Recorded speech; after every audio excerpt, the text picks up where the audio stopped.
Ya. Assalamualaikum warahmatullahi wabarakatuh. Ya, alhamdulillah nahmaduhu wa nasta'inuhu wa nastaghfiruh wa na'udzu billahi min syururi anfusina wa min sayyiati a'malina. May yahdihillahu fala mudilla lahu wa may yudlil fala hadiya lahu. Wa asyhadu an la ilaha illallah wahdahu la syarika lahu wa asyhadu anna Muhammadan abduhu wa rasuluh la nabiyya wa la rasula ba'dah. Allahumma shalli wa sallim ala nabiyyina Muhammad wa ala alihi wa sahbihi wa man tabi'a huda ila yaumil qiyamah, amma ba'd. Alhamdulillah, pertama kita panjatkan puja dan puji syukur kehadirat Allah Subhanahu wa taala yang terus melimpahkan kepada kita semua nikmat-nikmatnya, terutama adalah nikmat Islam, demikian pula nikmat taufik, dimudahkan kita oleh Allah Subhanahu wa taala untuk dapat menjalankan ajaran agamanya, yang diantaranya adalah yang sedang kita kerjakan apa? Puasa, ya, dan membaca Al-Quran serta ibadah-ibadah lainnya. Kita minta kepada Allah Subhanahu wa taala agar ibadah yang kita lakukan diterima olehnya, amin ya rabbal alamin. Salawat dan salam tidak lupa kita sampaikan kepada Nabi kita Nabi Muhammad sallallahu alaihi wasallam, kepada keluarganya, para sahabatnya, dan orang-orang yang mengikutinya hingga hari kiamat. Ya, pada kesempatan sore hari ini, ya, kita akan mempelajari tentang apa? Apa?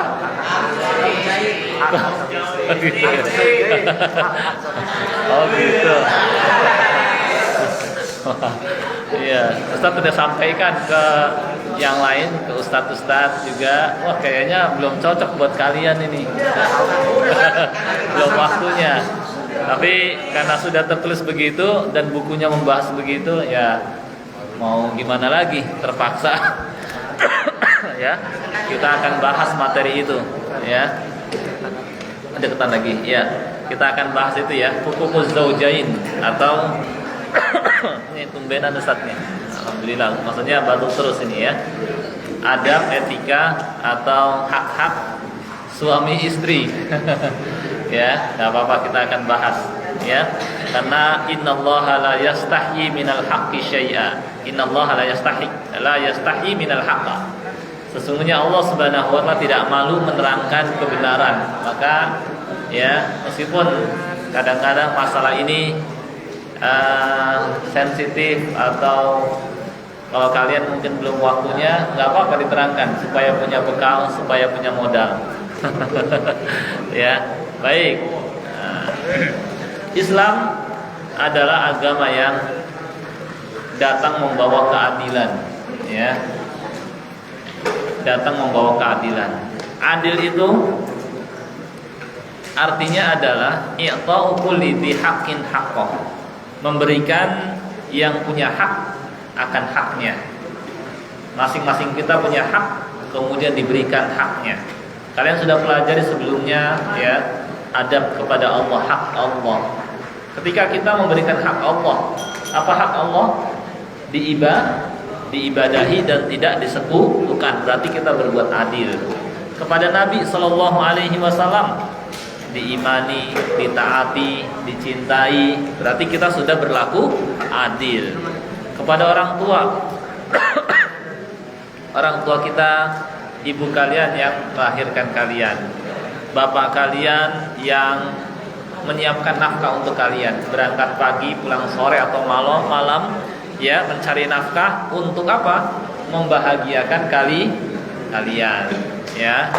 Kemudian kalian juga punya hak yang harus dipenuhi oleh orang tua.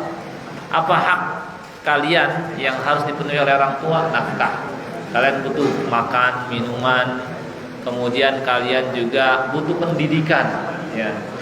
Alhamdulillah, orang tua kalian menyekolahkan kalian di ma'had. Itu berarti telah memenuhi hak kalian, ya. Kalau sampai tidak menyekolahkan kalian ke ma'had, ke sekolah agama, itu namanya tidak memberikan hak, ya. kepada kalian. Ya, tapi ini alhamdulillah orang tua kalian menyekolahkan kalian ke ma'had, sehingga ya berarti telah memberikan hak kalian karena menginginkan kalian bahagia dunia akhirat. Karena siapa yang ingin bahagia dunia akhirat, jalannya adalah dengan mempelajari agama dan mengamalkannya. Terus setelah hak orang tua, hak anak, apa lagi? Apa? Sekarang apa ini?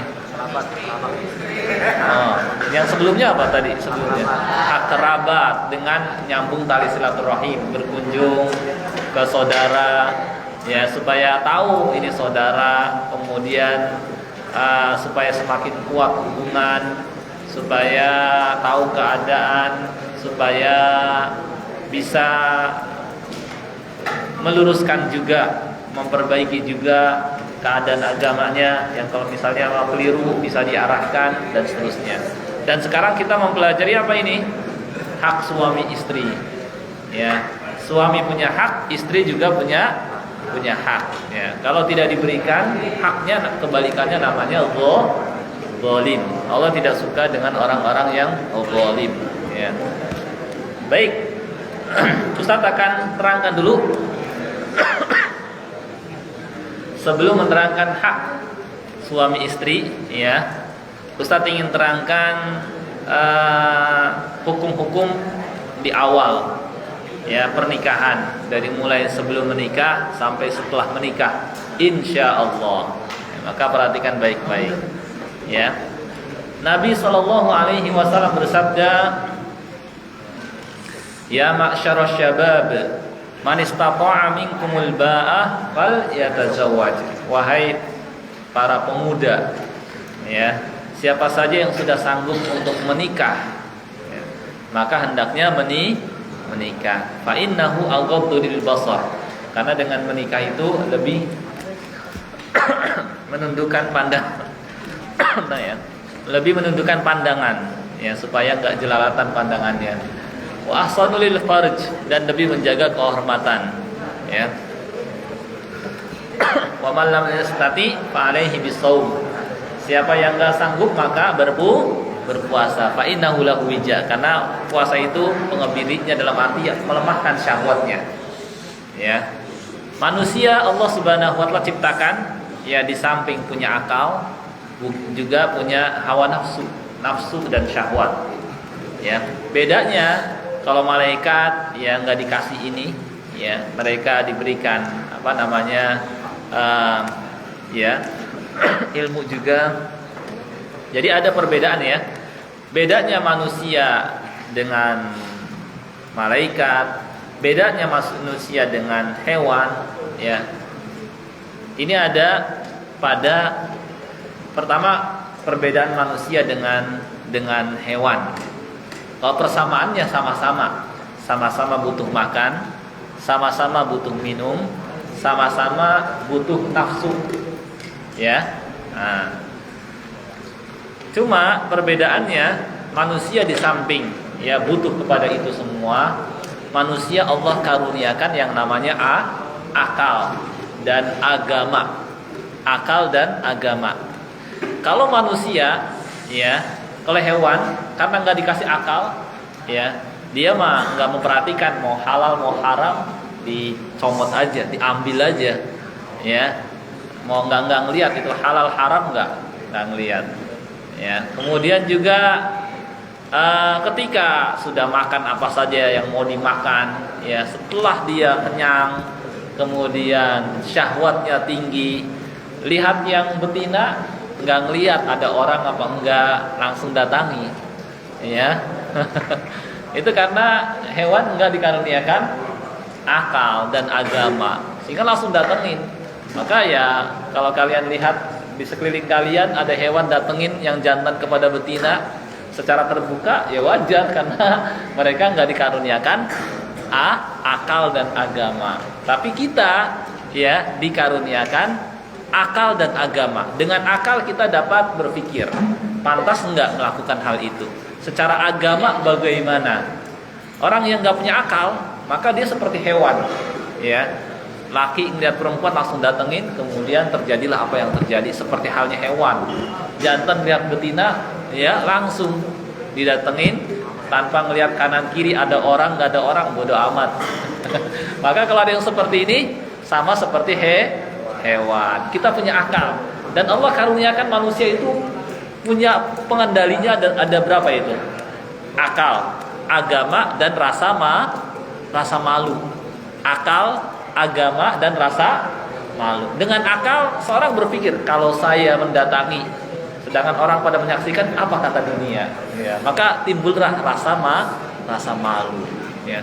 Dia berpikir lagi, secara agama ini boleh enggak, gitu, ya. Oh iya, ini enggak boleh, ya. Maka tertahan, sehingga manusia punya pengendali banyak, ya. Ba'dallah, setelah Allah Subhanahu wa taala menjaganya, kemudian dia punya agama, iman. Dia punya juga akal, yang dengan akal dia berpikir kira-kira perbuatan ini baik atau buruk. Dia juga punya rasa malu. Kalau saya datengin, nanti orang bilang apa? Nah, sedangkan al-haya minal iman. Malu itu sebagian dari iman. Nah, meskipun begitu, ya, Allah Subhanahu wa taala, Rasulnya sallallahu alaihi wasallam, agama Islam tidak menutup keinginan kita. Ya, makan silahkan makan, minum silahkan minum, tapi yang halal, tapi dengan cara memperolehnya yang baik, yang bagus, tidak dengan cara mencuri, tidak dengan cara merampas, ya. Dan makannya pun harus yang halal, jangan bangkai dimakan, daging babi dimakan, kemudian darah dimakan, ya. Ada aturan, ya. Nah, inilah fungsinya agama, ya. Kemudian di samping, termasuk juga ketika kita suka terhadap lawan jenis, ya, Islam apa? Mengatur caranya, ya, mengajarkan kepada kita jalan yang terhormat, yang baik. Nggak langsung didatengin, kemudian diajak cari tempat sembunyi, meskipun masih tertutup, tetap aja, ya. Nanti ke belakangnya banyak madorot dan mafsadat yang diakibatkan. Memang ya enak di saat itu, tapi lihat ke belakangnya, ya, rasa malu, kemudian dia harus menanggung nanti anaknya bagaimana, ya, kalau misalnya sampai hamil dan seterusnya. Maka Islam mengajarkan yang terbaik, itulah menikah. Dulu sebelum datang Islam, model-model pernikahan itu banyak sekali, yang disebut dengan zaman jahiliyah. Ada banyak model pernikahan. Ada model banyak sekali di antara model istibdha. Ada juga model seorang wanita pelacur, dia pasang tenda di kemahnya. Maksudnya menandakan siapa saja yang mau datengin silahkan. Cuma nanti kalau sampai nanti lahir anak, dikumpulin laki-laki yang pada datengin, ditunjuk, kamu nih ya yang ngurus anak ini ya, belum tentu itu anaknya. Ya, jadi banyak orangnya, banyaklah lakinya, ya. Jadi nasab itu berantakan. Ada juga nikah istibdha. Sudah menikah, disuruh istrinya datengin si fulan, dia tuh orang hebat, kayak gitu ya. Kemudian bergaul dan seterusnya supaya dapat keturunan hebat dari dia. Ya, itu nikah istibdha dan macam-macam pernikahan. Kemudian datang Islam, semuanya dibatalkan, diharamkan, cuma satu yang diperbolehkan. Itulah pernikahan yang sekarang terjadi. Kalau kalian suka lawan jenis, ini jalannya yang halal cuma satu, nikah, dan terhormat lagi mulia, ya. Bagaimanakah ya pernikahan dalam Islam itu? Kalau nanti kalian akan menikah, bagaimana supaya dianggap sah? Supaya dianggap sah mudah sekali dan ringan sekali, ya, dalam Islam itu. Yang penting kalian punya modal, ya, supaya bisa ngasih kepada istri. Jangan sampai modal semangat, nggak bisa ngasih apa-apa. Emangnya nikah itu cuma senang doang, memang nggak butuh makan, kan butuh, ya kan? Nah, maka punya modal, kerja dulu, ya. Cuma siapa saja yang menikah dengan maksud, ya untuk menjaga dirinya, Allah akan bantu. Allah berfirman, iyakunu fuqara yughnihimullah. Jangan takut kalau nikah nanti, kalau kamu nggak mampu, Allah akan kayakan, Allah akan mampukan. Dan itu kenyataan. Rata-rata dari orang yang sebelumnya bujang dengan yang kemudian menikah pasti ada perbedaan. Dulu lagi bujangan, di kontrakannya jarang, atau di tempat kamarnya nggak ada apa-apa kecuali kasur, kecuali bantal, kecuali ya sedikit perabotan. Tapi lihat setelah nikah penuh, ya banyak. Ada kompor gas, ada kulkas, ada rice cooker, ada lemari, ada ini, ada itu. Itu bukti bahwa Allah akan berikan kecukupan buat orang yang menikah. Maka jangan takut menikah, karena janji Allah, ya, salah satu hakun 'alallahi aunuhum. Ada 3 yang merupakan janji Allah untuk menolong mereka. Ya, di antaranya al-mujahid fi sabilillah. Orang yang berjihad di jalan Allah. Al-mukatab alladzi yuridul ada, orang budak yang ingin memerdekakan dirinya. Dan yang ketiga an-naqih alladzi yuridul afaf, al-mutazawwij alladzi yuridul afaf. Orang yang menikah dengan maksud jaga diri supaya nggak jatuh ke dalam yang diharamkan. Maka Allah akan bantu. Banyak cara Allah bantu. Ya, itu ya. Nah, kalau nanti kalian sudah selesai kuliah, ya, meskipun nggak harus kuliah, bisa juga nikah sambil kuliah misalnya. Cuma kalau mau maksimal dan fokus gitu ya, ya selesaikan dulu kuliah misalnya, supaya nanti gampang cari kerja misalnya. Jadi nggak was-was misalnya, ya. Meskipun rezeki ya banyak jalan, banyak cara, ya. Nah, bagaimanakah nikah yang Islami itu? Ya tentunya sebelum menikah ya kita disuruh ikhtiyaruz zaujah, mencari wanita as-solihah yang solehah. Ya, Nabi SAW pernah menyatakan, tungkahul arba' li arba'. Wanita perempuan itu dinikahi karena 4. Ada yang karena dia punya harta, ada yang karena dia keturunan bangsawan, ada yang karena dia nasabnya ya bagus, dan ada yang karena bagus agamanya. Fadfar bidzatiddin, cari yang bagus agamanya. Nggak apa-apa ada yang karena kecantikannya, kalau bisa 2 dapat, ya, bagus agamanya dan cantik juga. Itu udah khairu mata'id dunia, ya. Perhiasan dunia yang paling baik adalah wanita solehah, gitu ya.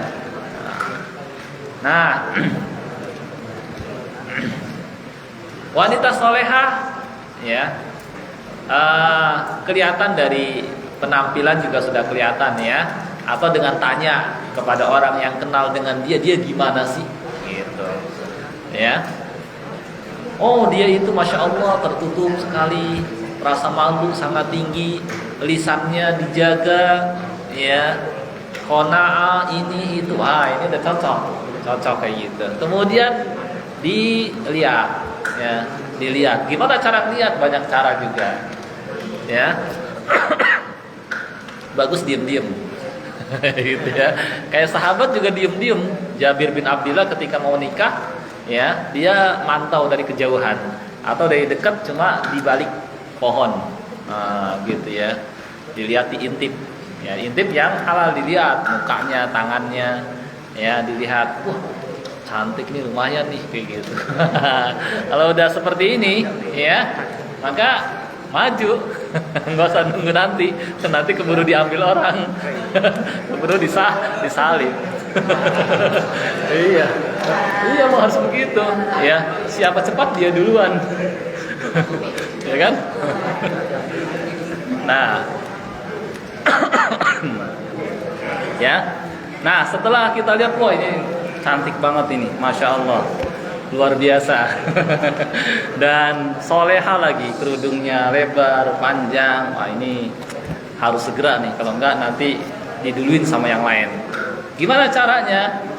Ya udah, nggak usah malu-malu. Kenapa orang lain nggak malu berbuat maksiat? ya, kita kenapa malu ya berbuat kebaikan? Kalau berbuat kejahatan baru malu di situ. Tapi berbuat kebaikan kenapa? Kenapa malu? Langsung datengin, ya. Cari tahu di mana rumahnya, ya. Kemudian berkunjung ke rumahnya. Ya, bawalah oleh-oleh supaya diterima sama keluarganya. Assalamualaikum. Ya, ya. Assalamualaikum gitu ya. Nah, akhirnya waalaikumsalam. Ya, ada apa? Mau ada sesuatu yang mau disampaikan gitu ya. Oh iya, silakan masuk. Ya, dibukakan pintunya. Baru ngobrol sana sini dulu sebentar, nggak langsung tembak. Ada basa-basi gitu ya. Iya. Maaf ini Pak atau Bu gitu. Betul ini rumah ini si fulana? Oh iya betul. Gitu ya. Oh ini saya sampaikan bahwa kedatangan saya kemari terus terang saja ya Bu ya Pak ya, adalah terus terang saya tertarik dengan anak atau putri Bapak, putri Ibu ya. Kalau belum ada yang melamar, boleh nggak kira-kira saya maju melamar? Wah, itu merupakan kebahagiaan buat orang tuanya. Oh, bener nih, iya bener, masya Allah, gitu ya, kayak gitu. Dipanggil anaknya, nak sini nak sini nak, kayak gitu. Ada apa Bu? Ada apa Pak? Gitu ya. Ini ada durian jatuh dari pohonnya. Gitu ya. Ya maksudnya ada nih, alhamdulillah nih tiba-tiba tamu emas kepada kita nih, tamu luar biasa. Dia bermaksud untuk melamar apa? Melamar adik kayak gitu ya. Atau melamar apa nyebutnya ya? Sebut namanya kayak gitu. Nah, kira-kira gimana? Mungkin terjadi dialog dulu di situ. Ya, nggak apa-apa dialog terbuka. Kayak gitu. Nah, kalau misalnya setelah dialog kemudian mungkin saya nanti berikan keputusan, ya nggak apa-apa, sabar. Cuma kalau misalnya mau disegerakan, misalnya nyampaikan kira-kira gimana, kalau dia diam atau menyerahkan kepada pihak orang tuanya, tanda menerima ya. Karena biasanya gadis itu tandanya adalah asomtu alamatur ridho, diam itu tandanya menerima. Alhamdulillah diterima juga. Udah, setelah itu apa? Ya tinggal buat kesepakatan kapan ya, kapan diadakan akad nikah ya. Oh nanti jangan lama-lama, jangan sampai nunggu setahun 2 tahun ya, jangan. Bilang kalau bisa lebih cepat lebih baik ya, 2 pekan setelahnya sambil mempersiapkan segala sesuatunya nggak apa-apa ya. Kira-kira mau tanggal berapa nih Pak, mau Bu gitu misalnya. Oh ya udah kita lihat, oh nih cocoknya tanggal sekian, oh ya sudah ya. Maka kalian persiapkan. Saya terus terang ya adanya cuma segini, kira-kira gimana Pak Bu gitu ya. Ada berapa memangnya? Ya adalah ya misalnya 5 juta, udah lebih itu, udah lumayan gitu ya untuk bantu pernikahan. Ya udah alhamdulillah. Terus tawarkan kepada si akhwat, kira-kira mau maharnya apa gitu ya. Makasih tahu ya bahwa Nabi Shallallahu Alaihi Wasallam menganjurkan agar memperingan mahar, jangan mahal-mahal gitu ya. Gitu. Sampaikan bahwa wanita yang paling banyak berkahnya adalah wanita yang paling ringan mahar yang diinginkan. Oh, saya cuma cukuplah apa misalnya ya, hafalan Al-Quran. Wah, lebih ringan lagi. Ya, hafalan Al-Quran. Atau kita tambahkan di samping hafalan Quran, seperangkat alat sholat, tambah buku 1. Wah, itu lebih bagus lagi. Atau mau tambah uang juga nggak apa-apa. Atau cincin emas 1 gram juga nggak apa-apa, cuma mungkin 300.000 ya, mendingan. Udah ya, dipersiapkan. Nanti pada saat hari H-nya tinggal dilakukan yang namanya akad nikah ya. Bagaimanakah akad nikah itu? Ya, rukunnya cuma 4. Rukunnya cuma 4. Yang pertama adalah ada wali bagi si wanita. Wanita nggak boleh tanpa wali, ya. Siapa wali itu? Bapaknya. Kalau nggak ada bapaknya, kakaknya, adiknya yang sudah balik laki-laki, ya. Dan seterusnya seperti urutan asobah, ya, pamannya dan seterusnya, ya. Itu asobah itu, ya. Bapaknya ke atas, kakeknya kalau nggak ada bapaknya, nah, itu yang menikahkan. Kemudian di samping wali apa? Adanya ijab kabul. Ijab itu ucapan dari wali mengatakan saya nikahkan putri saya, ya, yang bernama ini dengan mahar sekian dibayar tunai misalnya. Boleh juga ngutang, dibayar ngutang. Boleh sah. Cuma kelihatan nggak modal, malu apa kata dunia. Maka usahakan dibayar tunai, ya. Jangan ngutang, ya. Cuma sah. Boleh, ya. Ya. Kemudian qabul. Apa qabul? Artinya saya terima nikahnya, ya, nikah saya dengan, ya, fulana binti fulan, ya, dengan mahar sekian dibayar tunai. Nah, kemudian ada apa wali, apa saksi minimal 2 orang. Apalagi kalau banyak lebih sah lagi. 2 orang aja udah cukup. Apalagi banyak, ya, 2 orang yang menyaksikan di situ, ya. Nah, kemudian mahar. Sebagian ulama menambahkan mahar. Mahar ini boleh dibayar tunai pada saat itu dan boleh juga ngutang nanti, ya, dibayar ngutang. Nanti menyusul, nggak apa-apa. Nah, inilah kalau sudah seperti sudah sah. Tinggal diadakan yang namanya walimah, hukumnya wajib. Memang nggak termasuk rukun, kalaupun enggak tetap sah pernikahan, cuma usahakan diadakan semampunya, sedapatnya. Mau ngasih apa, kue-kue nggak apa-apa. Nabi SAW ketika safar nyiapin cuma kue-kue saja, ya. Mau kasih apa, nasi box doang juga nggak apa-apa. Ada berapa yang hadir? Oh, cuma 10 orang. Ya udah, siapin nasi box 10 orang, murah. Nah, udah sah, ya. Nah, tinggal supaya tercatat, ya, panggilkan penghulu yang di situ. Nanti yang menikahkan bukan penghulu, wali tetap walinya. Cuma dia mencatat bahwa dia si A dan si B telah menikah. Nah, ini, ya, ini namanya akad nikah yang syar'i. Jadi si wali menikahkan yang nantinya menyerahkan putrinya kepada kita. Kemudian kita terima ijab. Ya kayak jual beli, ya. Dibeli, kemudian dikasih barangnya.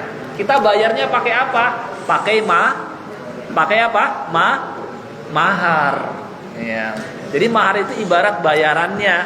Kita ngebeli anaknya dengan bayaran mahar. Nih maharnya. Sudah jadi milik kita. Berada di bawah kekuasaan kita. Maka wanita nggak boleh istilahnya menantang, melawan, merasa diri lebih daripada suami, karena tetap dia di bawah suami. Ar-rijalu qawwamuna 'alan nisa. Laki-laki adalah pemimpin bagi wanita. Nah, itu, ya. Jadi apa rukunnya? Pertama kan sebelum menikah apa tadi? Nazar, lihat dulu. Lihat dulu. Setelah lihat dulu, datengin. Lamar. Ya, setelah lamar adakan kapan akad nikahnya. Rukunnya apa tadi? Wali bagi si perempuan. Terus ijab kabul. Ijab itu apa? Ucapan dari wali, saya nikahkan. Kalau kabul ucapan dari suami, saya terima. Ya. Kemudian apa? Saksi. Minimal berapa orang saksi? 2 orang. Ya. Kemudian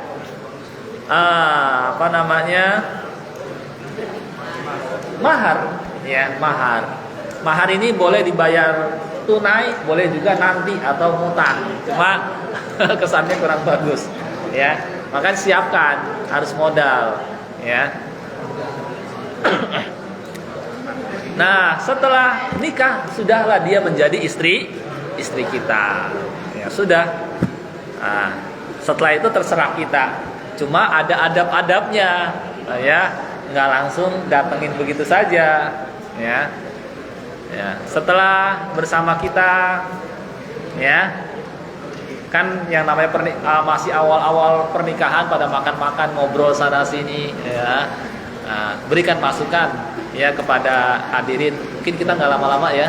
Sebentar aja, saya soalnya ada perlu sama istri, kayak gitu. Kasih tahu jangan lama-lama. Maksudnya terserah. Namanya nggak sabar.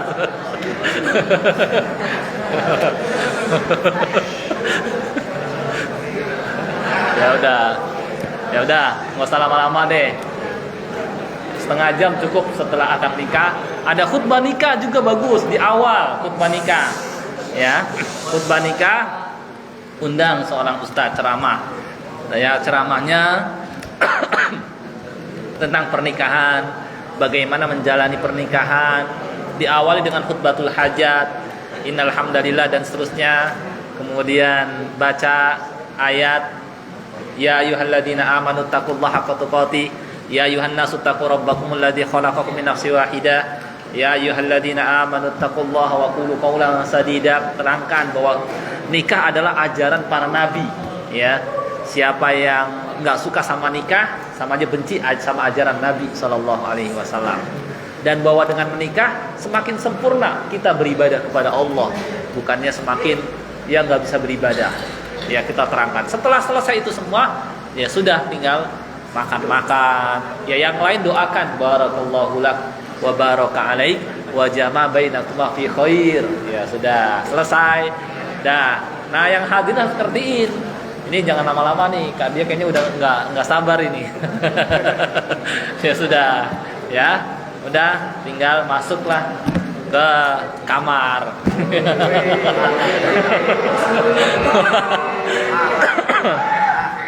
Nah, itu mah rahasia masing-masing kalau sudah seperti itu.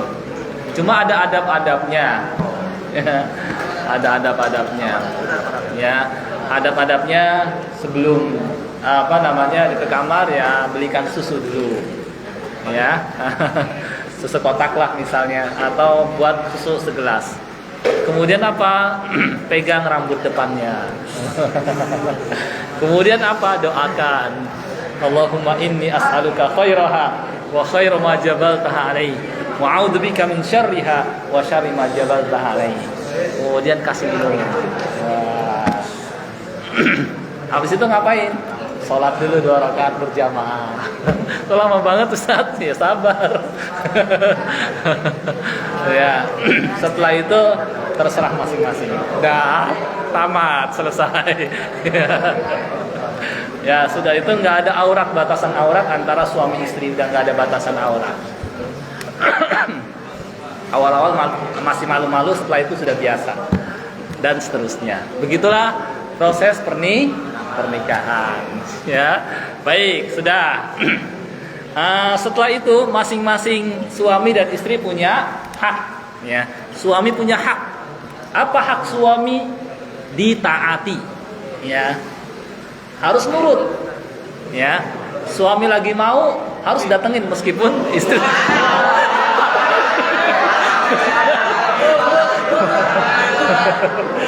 Oh gitu. Iya, betul.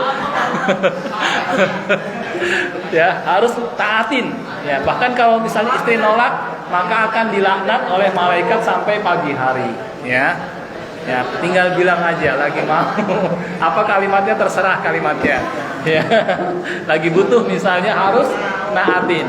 Gitu. Ya. Terus, ya. Hak suami lainnya, bahkan sampai istri pun kalau mau puasa harus minta izin kepada suami, ya. Ya, boleh nggak saya puasa? Kalau suami lagi butuh sekali nggak, jangan, harus izin sama suami, ya. Kemudian apalagi hak suami, ya. Pokoknya dibuat senang, ya. Dibuat senang ketika datang, senyum. ketika datang disiapkan segala kebutuhannya, ya. Kemudian apalagi, ya. Pokoknya kata Nabi Shallallahu Alaihi Wasallam, idza sholatil mar'atu khamsaha, apabila seorang wanita sholat yang 5 waktu, wa shamat syahroha, berpuasa di bulan Ramadan, wa ahsanat farjaha, menjaga kehormatannya, wa ata'at ba'laha, menaati suaminya, ya, qila laha, dikatakan kepadanya, udkhulil jannah, masuklah ke surga, ya, min ayyi abwabil jannati syi'ti, dari pintu surga mana saja yang kamu inginkan. Oh, ya. Jadi kalau taat sama suami, nah itu secara umum hak suami ditaati, ya. Lalu apa hak istri? Ya, hak istri itu diberi nafkah, ya, diberi nafkah, makanan, minuman, pakaian yang menutup auratnya, dan tempat tinggal. Dan jangan berlaku kasar kepadanya, ya. Nah itu hak istri, ya. Kemudian dalam pernikahan yang namanya problem atau masalah itu pasti ada. Nggak ada yang namanya pernikahan itu mulus-mulus aja. Ya, ibarat di tengah laut banyak gelombang. Maka suami selaku kepala keluarga, dia ibarat nahkoda. Dia harus pandai-pandai mengendalikan perahu atau kapal supaya nggak terbalik. Harus pandai. Bagaimana caranya supaya pandai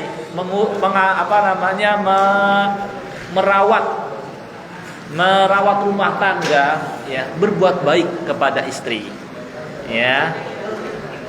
Berbuat baik kepada istri, diberikan hak istri, dibuat nyaman. Disiapkan makanan, minuman, pakaian, tempat tinggal yang nyaman. Kemudian diajak belajar agama, ya. Kemudian apalagi, ya, diberikan hak juga. Hak itu ada yang hak lahir, itu namanya hak lahir, juga hak batin. Apa hak batin? Istri itu ya butuh juga sebagaimana laki-laki juga butuh. Jangan sampai enggak digauli, ya. Jangan sampai tidak digauli, ya. Maksudnya sebagaimana laki-laki butuh kepada istri, istri juga butuh, ya, kepada suami, ya. Nah, harus disempatkan, ya, seperti itu. Terus apa lagi? Ya. Nah, ketika dalam rumah tangga terjadi gejolak, ya, maka hendaknya masing-masing melihat kebaikan, ya, pasangannya masing-masing. Jangan yang dilihat cuma keburukan. Seorang suami, ya, ketika melihat istrinya misalnya berani, nggak mau nurut, nggak mau taat sama suami, ya, dilihat juga kebaikannya. Bukankah selama ini istrinya yang nyiapkan makanan, istrinya yang nyuci baju, istrinya yang merawat anak-anaknya, ya. Kemudian istri pun sama, ketika melihat kekurangan suami, kok kayaknya suami cuek banget, kok kayaknya suami gini gitu dan lain sebagainya, coba lihat kebaikannya.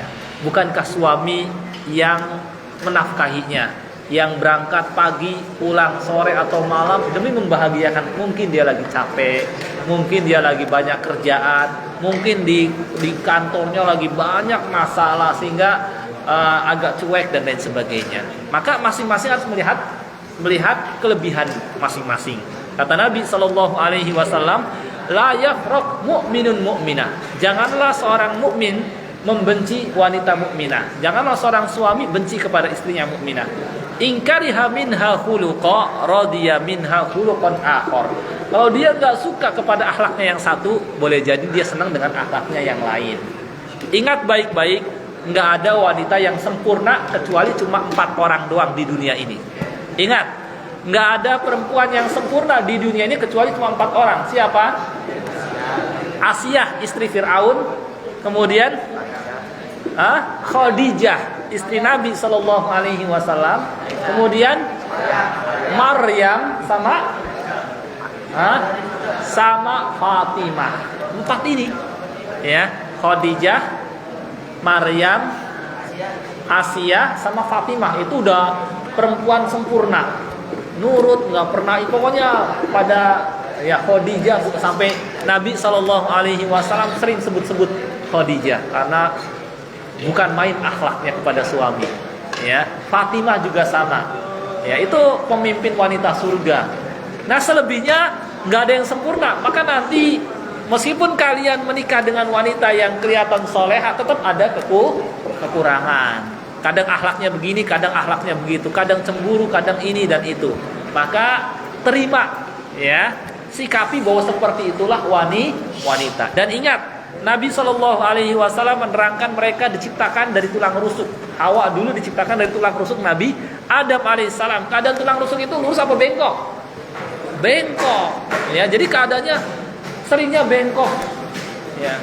Nah, gimana supaya dia agak baikan? Pelan-pelan diarahkan. Cuma bengkok lagi ya pelan-pelan diarahkan. Mau cari wanita yang sempurna nggak dapet, karena cuma 4 doang yang sempurna. Ya, kali cuma mendekati doang. Laki-laki yang sempurna banyak, tapi perempuan yang sempurna cuma 4. Maka kalau nanti kok saya dapetin istri kok begini sih akhlaknya, nikah lagi dapetin kayak begitu juga atau mendekati atau sama, ya rata-rata harus siap. Paham? Paham. Nah, seperti itu. Itulah gambaran rumah tangga, ya.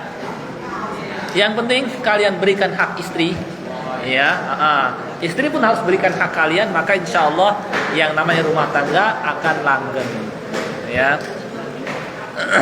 itu ya, jelas sampai di sini, jelas. Alhamdulillah. Ada pertanyaan? Ustaz, saya mau nikah segera, Ustaz, gimana gitu? Ada nggak yang mau